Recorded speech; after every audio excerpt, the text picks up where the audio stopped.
versus the Browns' weaknesses. That's one of the key components right there. But I think Chris is onto something with if Freddie Kitchens has a brain. I know it is. T.J. Watt and Bud Dupree can't get to the quarterback if Baker Mayfield is handing the ball off to one of the running backs. And one of the things I'm puzzled by with this game, and you're the former player, Arthur, so you could probably help me better than this, although Chris is the Browns expert. So he's actually the perfect room for this conversation right now. How is it that all we do is laugh at the Browns' offensive line, poke fun at how bad it is, and yet they're great at running the ball? The Steelers have this awesome offensive line, one of the highest paid in the league, and they're having their worst season running the ball since like 2003.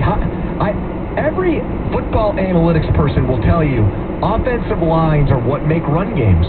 So how is Cleveland good at it and Pittsburgh isn't? Riddle me that. So this is the easy part. Coach Tomlin hinted to it yesterday at his press conference. Who are the receivers that the Cleveland Browns have? OBJ, Jarvis Landry, Rashard Higgins. Are you single covering OBJ? Are you single covering Jarvis Landry? It's a fair point. You're not singling up OBJ. You're not. Let's be real. Unless you have Ramsey or one of a handful of truly elite players at the position, you're not singling them. I would agree with that. So so the next step from that means what? It's going to be a lighter box to run against. Bingo. Okay. So that's why they're better in terms of running the ball. But you also see how they struggle passing. You see the 12 interceptions from Baker Mayfield. So, as crazy as this sounds, Antonio Brown made the Steelers' offensive line better run blockers.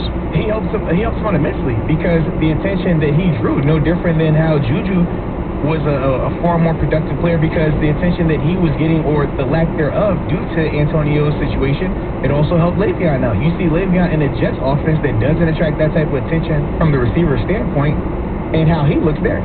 I mean, I don't think it's crazy to say that Brown helped the offensive line, or like it should be revelatory, excuse me.